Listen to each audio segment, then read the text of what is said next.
And next, as you see, we'll be hearing from Jessy Polzer, one of our own at Construct, discussing higher ed support staff serving teachers to find their new groove. And I'm going to show you Jessy's bio here. She is our head of learning here at Construct in the US. She draws on 10 years of experience supporting both face-to-face and online faculty, online learning staff, and grant-funded SOTL researchers to integrate research, information literacy, and critical thinking skills into robust courses without breaking students or teachers' brains. As a former university teaching librarian, she infuses her approach to instructional design, team leadership, and client support with pragmatism and empathy from doing it in the real world of higher ed. So like Michael said, I'm head of learning at Construct, so I get to do a lot of really cool work with a variety of clients at a variety of levels in a variety of institutions. It's been amazing. But before I came to Construct, I spent 10 years at a university getting to be a matchmaker and a connector as an academic librarian. So spending lots and lots of hours advising faculty members on how to integrate the extra stuff, the stuff we often think is extra, research skills, information literacy skills, critical thinking skills. How do we pile that on top of all of the content we're supposed to teach?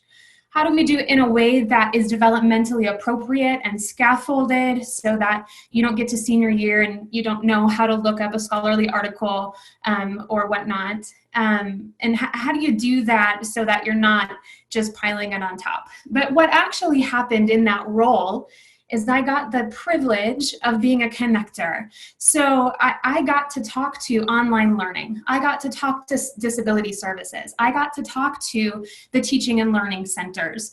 And I got to see what they were already producing and trying to disseminate to do the work they're really passionate about, which is supporting the faculty and teachers to be successful and to make their jobs easier instead of harder.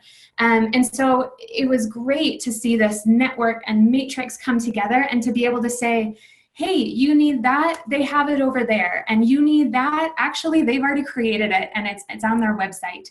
And so today, I want to talk about, from the perspective of support staff, how do we, in this environment, help faculty and instructors, and I think about it like put on their own air mask first so that they can stay engaged because they're that first contact with students.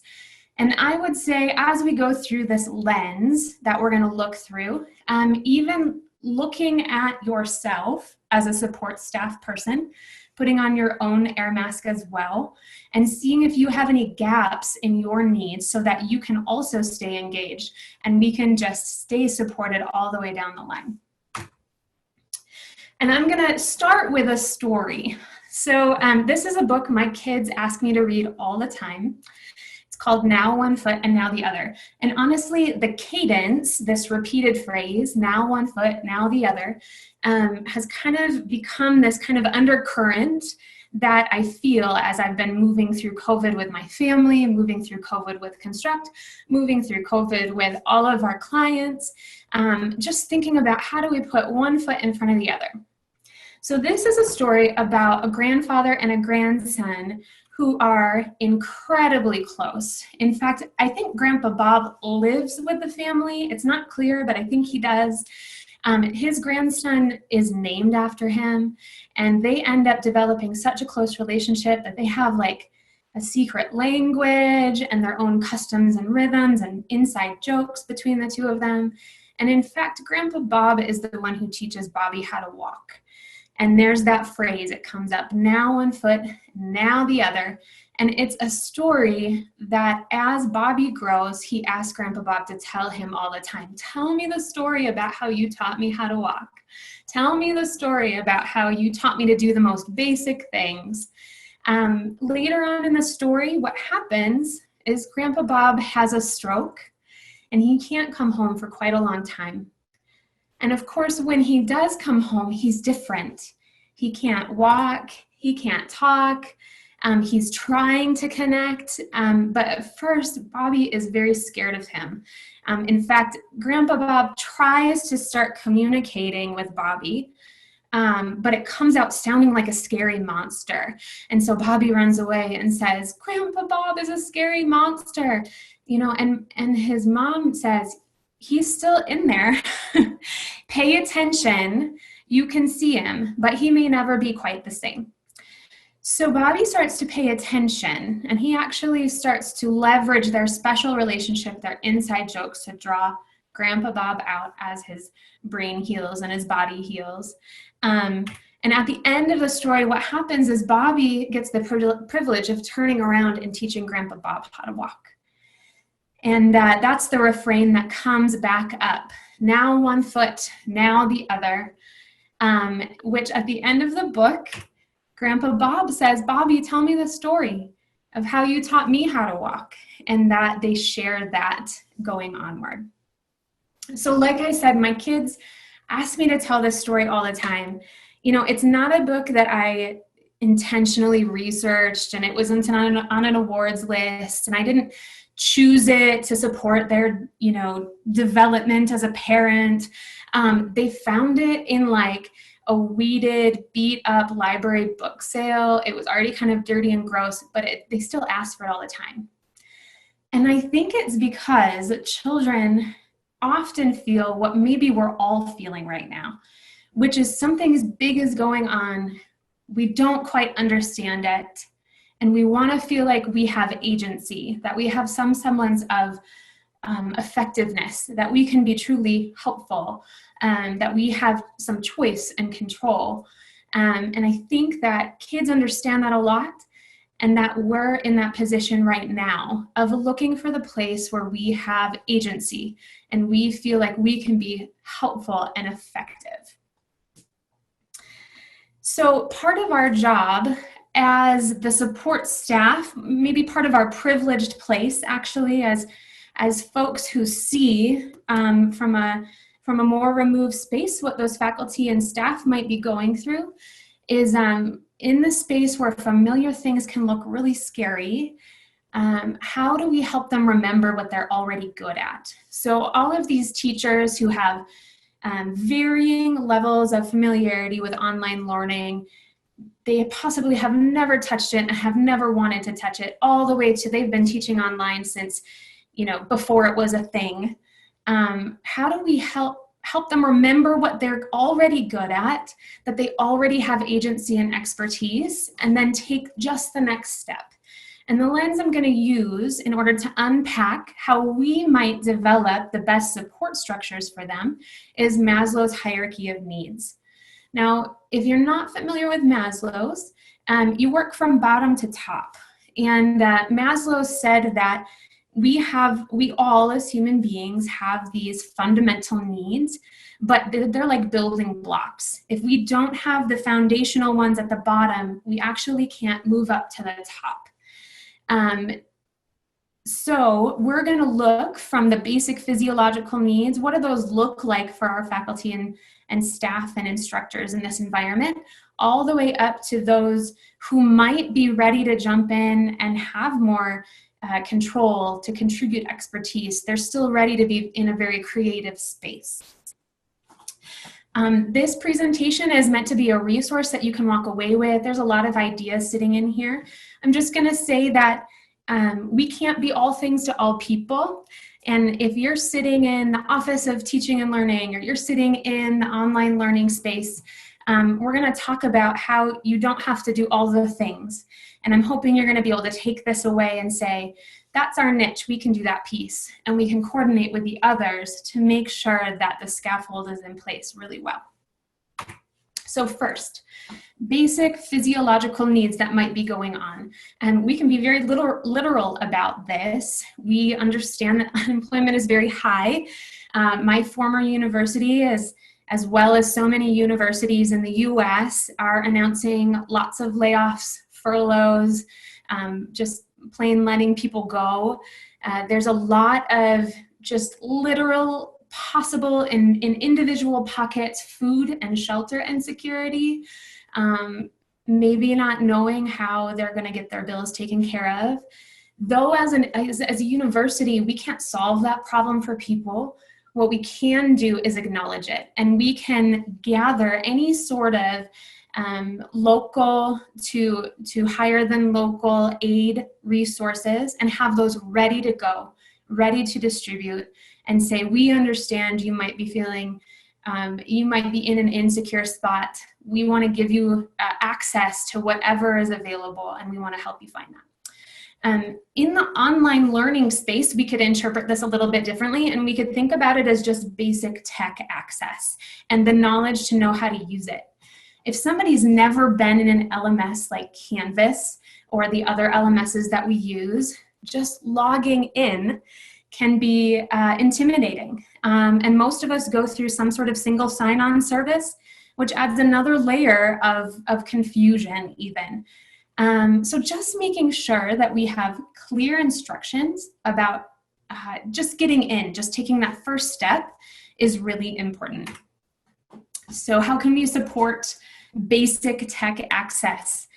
Simple login instructions at the place where most people would find it. A direct email is almost always the best way. Most people understand that even if all of technology feels really overwhelming, they can go back to email and hopefully find it there. It's the place most people use as kind of a technological jumping board. So sending it straight to that spot is super helpful. Constructing some sort of startup guide. So I have a screenshot here of a college.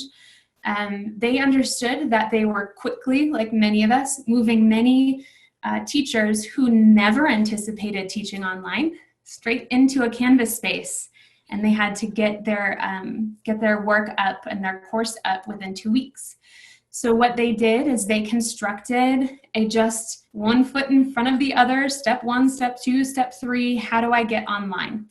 And what's nice about this is the faculty member can actually experience this like a student, which is always very instructive.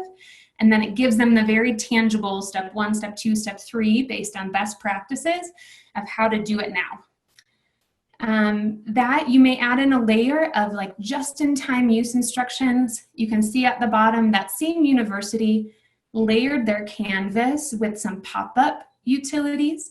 And what they do with those pop-up utilities is they anticipate what the highest need right now might be, and they make sure that everybody gets some sort of alert right away when they log into that highest need. You'll see right here, it was a Zoom update. This was like a week and a half ago, right, when I took this screenshot, and everybody was talking about the Zoom update. So making sure that there are professors who may not know that they need to update their Zoom, definitely get in and do that before it disrupts their course flow. And then of course, clear contact information, having a human being that, you know, once you've put together these structures that apply to everyone, you create them once, they're kind of templated. If that is not working for a person, making sure they still get access to assistance. All right, let's move up Maslow's a little bit to safety and security. Some of the issues people might be experiencing are real bodily security between COVID and now the riots in many urban areas. I think we're all feeling very vulnerable, understanding that even our bodily security is more at risk maybe than we thought. And as well as job security, which is something we just talked about on that first rung as well.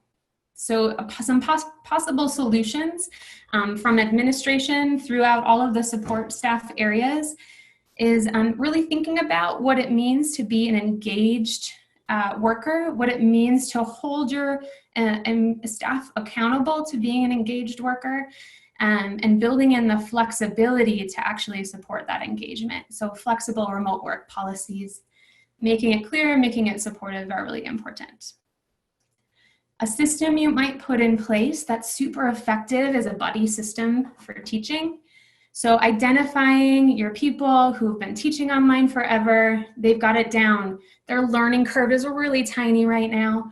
How do we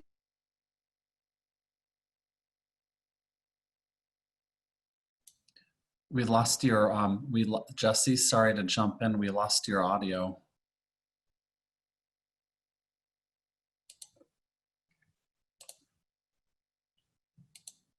thinking that it's going to be, we're going to get swamped, right? We can't do that.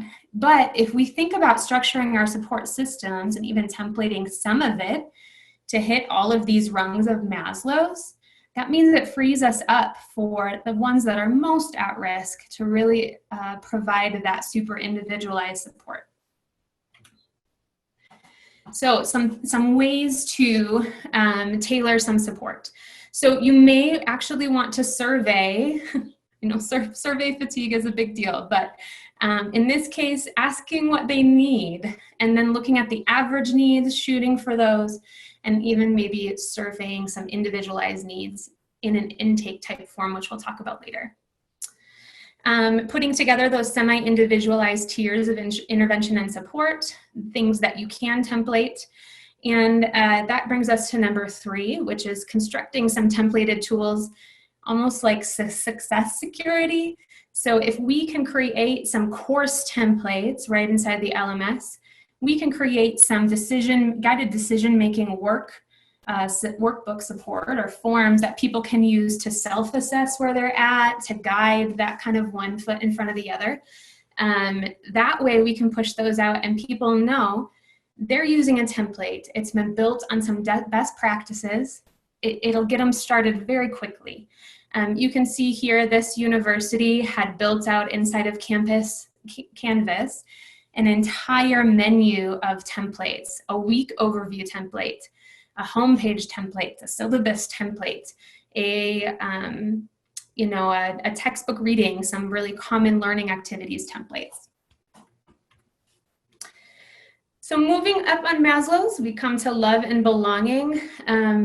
In an environment of social distancing, which is not normal for humans, not developmentally appropriate, and kind of dehumanizes us at a base level, how do we make sure that we're facilitating people establishing community using new channels, new modes, and that nobody falls through the cracks?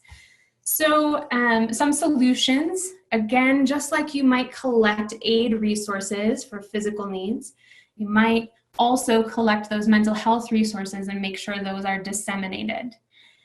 For those who might be most at risk, or if you can tier this, organizing some personal check-ins so people don't fall through the cracks. And this is where your buddy system actually comes into play as well, as maybe putting together some communities of practice and outlining flexible options for connecting.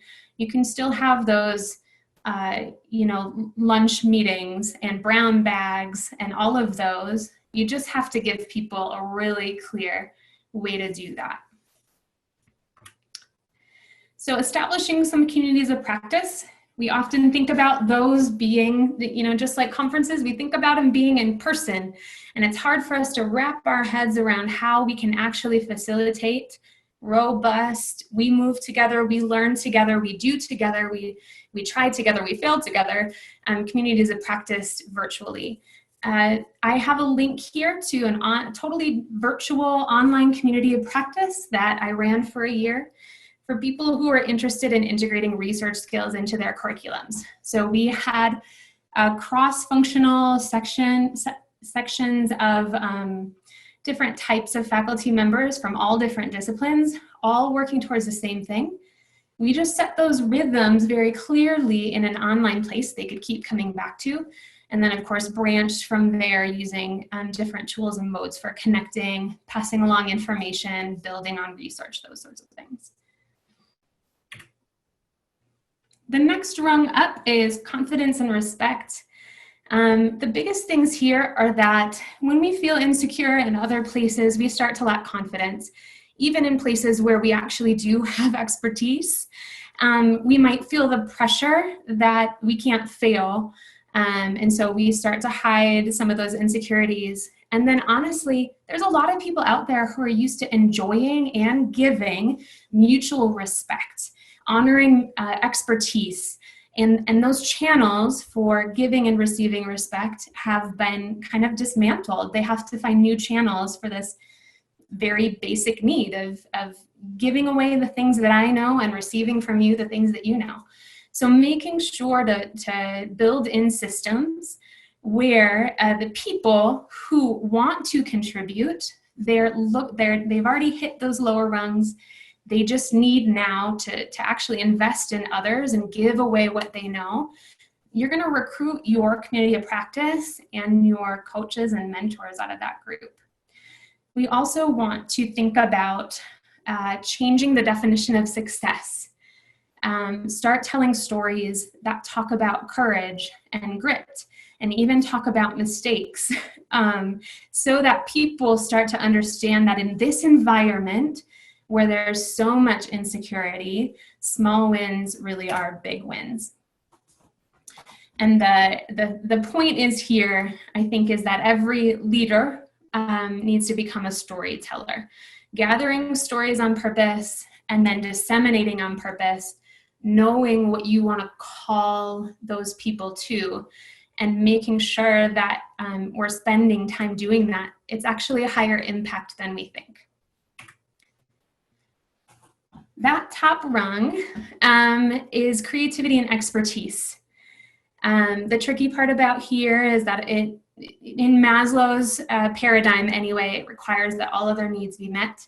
It also requires quite a bit of focus to press into personal growth, to be harnessing that expertise and pressing into it. So a few things that we may want to consider as leaders and as support structures in the university system is to actually consider taking a purposeful break from a very focused, intentional personal growth effort. And the reason I say that is because when brains are kind of playing around in fight or flight mode, we know that they're a little bit closed for learning.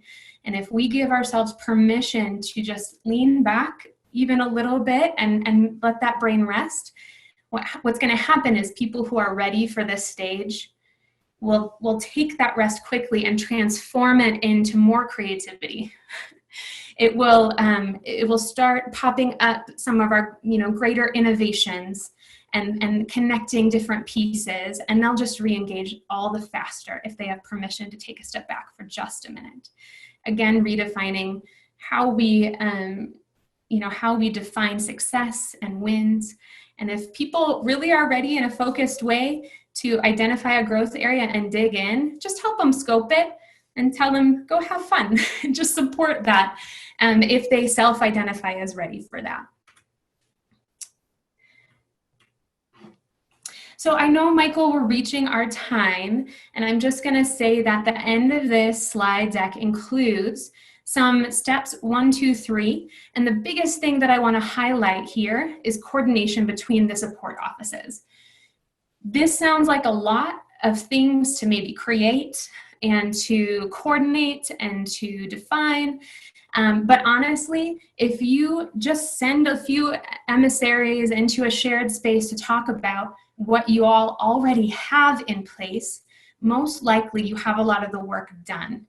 And so just coordinating how you intake people, how you decide who's going to swoop in when with which resource, and then sharing all of that intake data and the storytelling, I think we're going to get a lot more bang for our buck, actually.